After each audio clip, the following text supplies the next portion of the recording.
Yo, what up sa inyo mga kapatid niyan? Dito tayo sa Garden Tree. Yan ay pumasok sa atin. Muntinlupa, Manila. Alpop.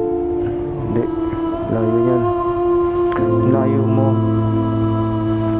Dito na tayo sa Balino. Balino Imos, Dax, mapaganda tayo. Dito tayo sa Sam.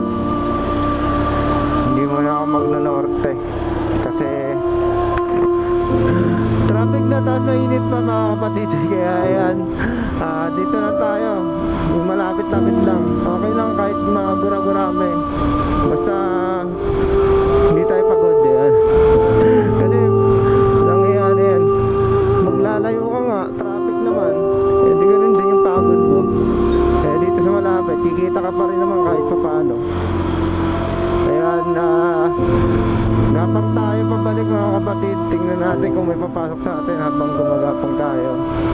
At yan, big shoutout sa inyo mga kapatid, no? Shoutout nga pala sa Mamush Cafe. Dyan kay Felix. Yan, shoutout kay Kapiga TV. Shoutout sa iyo kapatid. At shoutout sa mga walang sawang sumusuporta sa atin mga kapatid, no?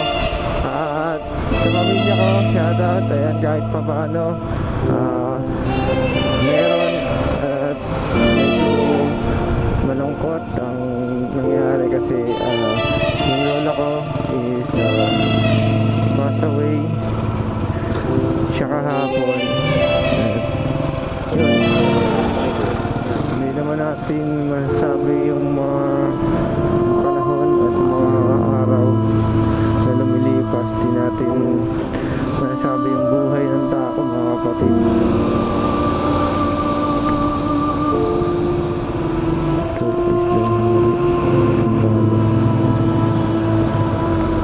Nakakuha tayo ng book kadi sa nating takusan tong motor is yung Dabaldang Hari.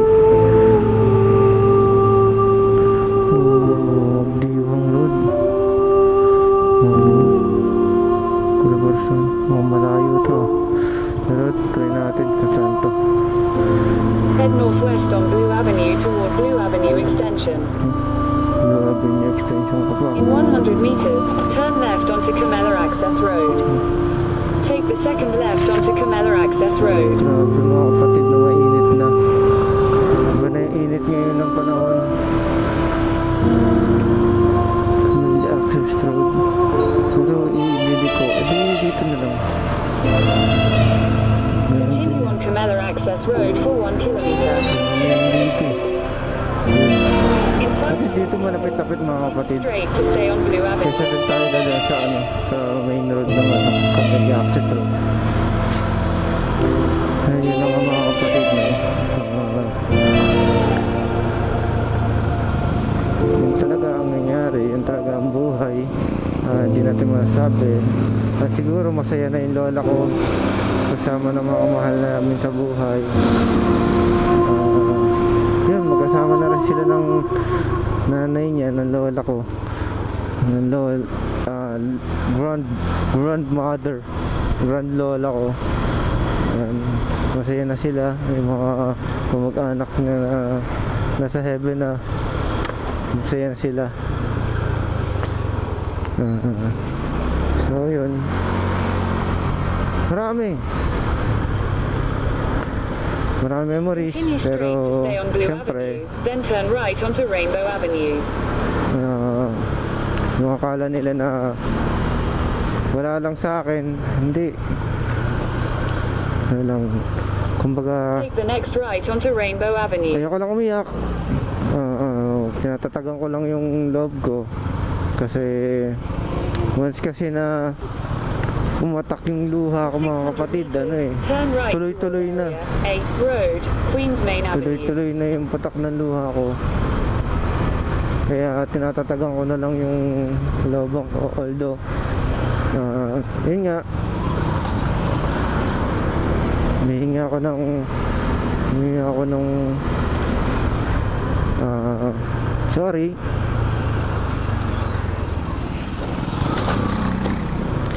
Kasi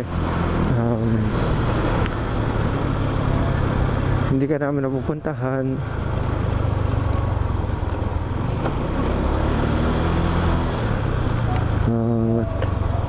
Yun kasi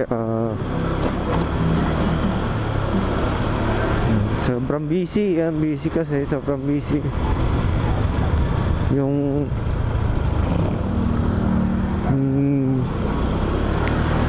plano ko ngayong Pasko,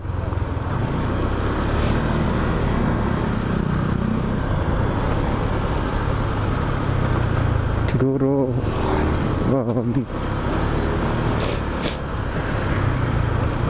hindi na matutupad.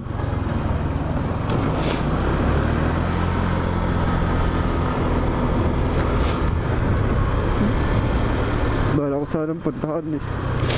Take the next right toward Area A Punta yun doon Road, ako. Queens Main Avenue, then turn right onto Area A Road.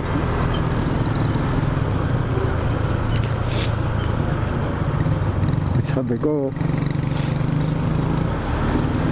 pera muna ako para kahit Take pa the next paano right onto Area A Road, meron Queens ako Main may tulong. Avenue.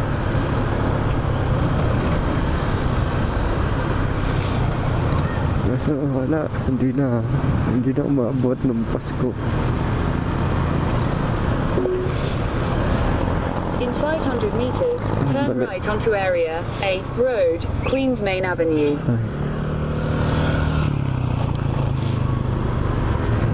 Ay nako. So ayun, Take the sana next left after Queens Row Basketball Nay, Court onto Area nasa ka A ba ngayon? Road, Queens Main Avenue. gabayan mo kami lahat. In 400 meters, turn left after Mahal ka Vasquez namin. Construction Supply Store.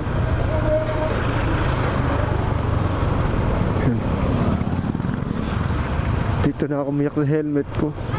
Kasi helmet ko lang ang nakakita ng lahat ng hirap.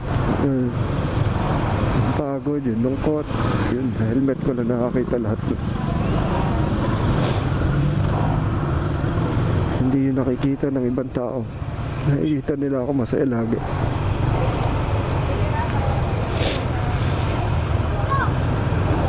Ayun.